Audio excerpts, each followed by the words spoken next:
존경하는 국민 여러분 안녕하십니까. 청년경제 리더스연합 조세현입니다.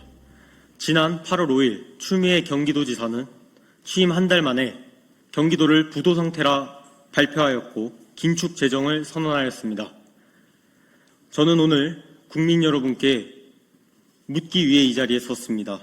경기도가 부도라면 대한민국은 정말 안전한 것입니까? 경기도의 재정 위기를 만든 것이 누굽니까? 2017년 말 경기도 채무는 2조 9천억 원에서 이재명, 김동연 도정을 거쳐 약 7조 원을 넘어섰습니다. 왜 이재명, 김동연 두 도정을 거치며 경기도 채무가 2배 이상 불어난 것입니까? 왜 이렇게 됐습니까? 왜 빚은 계속 늘어났고 경기도는 긴축 재정을 선언해야 되는 상황까지 온 것입니까? 가장 큰 이유 중 하나는 이재명 도지사가 코로나19 재난기본소득을 추진하며 지역개발기금과 통합재정안정화기금 등에서 1조 9,500억 원을 차입하면서 생긴 일입니다. 이 가운데 지역개발기금은 2029년 상환 예정이며 원금과 이자를 합쳐서 총 2조 1,000억 원입니다.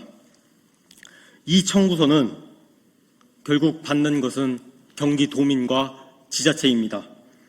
경기도는 7,700억 원의 감액 추경을 편성해야 했고 노인 장기 요양, 소아 응급 등의 예산조차 1년치가 아닌 9개월치의 예산밖에 편성하지 못하였습니다.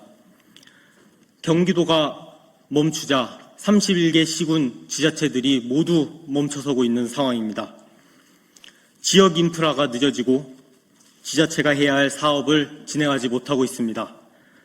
더 큰 문제는 이것이 경기도만의 문제가 아니라는 것입니다. 이 소름 끼치는 일이 대한민국에서 그대로 발생하고 있습니다.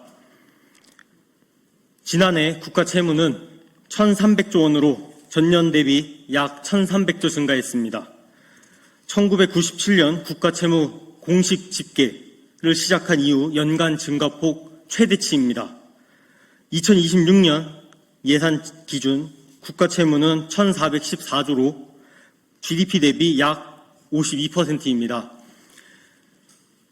이재명 퇴임 시기인 2030년 GDP 대비 60%를 넘는다는 전망이 우세합니다.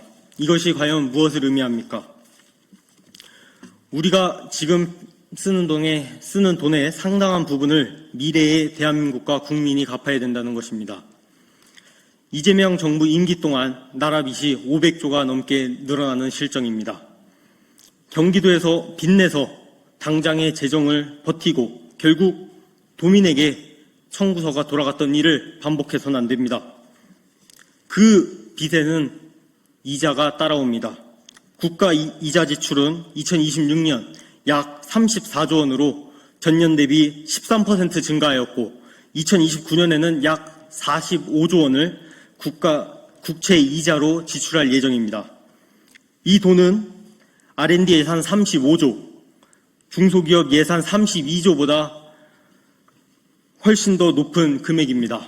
미래를 위한 연구 개발과 산업 개발에 투자해야 될 돈보다 과거에 진 빚에 이자를 갚는 일이 더 많이 드는 것입니다. 우리가 두려워해야 할 재정 위기의 본질입니다. 문제는 나라 빚만 늘어나는 것이 아닙니다. 국민의 빚도 같이 늘어나고 있습니다. GDP 대비 가계부채 비율은 약 90%로 OECD 31개국 6번째로 높고 가계부채 규모는 2,000조, 2,300조 원에 달합니다. 국가는 빚을 늘리고 국민은 빚을 떠안고 있습니다. 주식과 부동산, 각종 레버러지 상품을 빚을 내 뛰어들게 만드는 정부는 그동안 무엇을 하였습니까? 경제가 충격이 왔을 때 그 충격을 완화시킬 완충지대가 사라지고 있습니다. 국가도 빚, 가계도 빚으로 이어나가고 있습니다. 국가부채와 가계부채가 동시에 위험수위로 치닫는 상황에서 다음 위기가 찾아온다면 대체 누가 국민을 지키고 국가를 지킬 수 있겠습니까? 국제신용평가사들은 모두 대한민국의 빠른 부채 증가를 우리 경제의 핵심적인 위험 요인으로 지적하고 있습니다. 그런데 지금 대한민국은 이 위험 브레이크를 스스로 무너뜨리고 있습니다. 기획재정부의 예산 기능을 떼어내 국무총리 산하에 별도의 기획예산처를 만들었습니다. 그 이유는 이재명 도지사 시절 기획재정부가 기본소득의 우려를 표하고 기획재정부를 향해 곡간지기 마인드라는 비판을 하였고, 재정 건전성을 간주한 연구 결과를 두고는 얼빠진 연구라고 비판하였습니다. 그리고 대통령이 된 지금 그토록 비난하고 비판하였던 기획재정부를 분리시키고 조직을 개편하고 있습니다. 이것이 대한민국의 현 주소입니다. 정권의 문제가 아니라 대한민국의 문제입니다. 정권이 바뀌어도 나라의 국가는 남아 있어야 합니다. 대통령이 바뀌어도 국민이 받을 복지와 국가가 수행해야 할 기능은 계속되어야 합니다. 다음 세대에게 빚만 물려주는 대한민국이 되어서는 안 됩니다. 경기도에서 이미 경고등이 켜졌습니다. 지방정부의 빚은 늘어나고 긴축재정이라는 이름으로 도민의 삶에 부담이 돌아왔습니다. 경기도와 대한민국은 같은 일이 반복되고 있습니다. 가장 큰 차이점은 경기도와 대한민국의 청구서 규모가 다릅니다. 대한민국의 청구서가 날라온다면 국가는 버티지 못할 것입니다. 그렇기에 국회가 나서야 합니다. 대통령에게 재정 건전성을 지킬 의지가 없다면 남은 마지막 보루는 국회입니다. 윤석열 정부 당시 국회 다수 의석을 앞세워 정부 예산을 대폭 삭감하고 특수활동비 등 전액 삭감하며 정부를 사실상 마비에 이르게 만든 국회가 왜 지금은 아무런 역할을 하지 못하고 있습니까?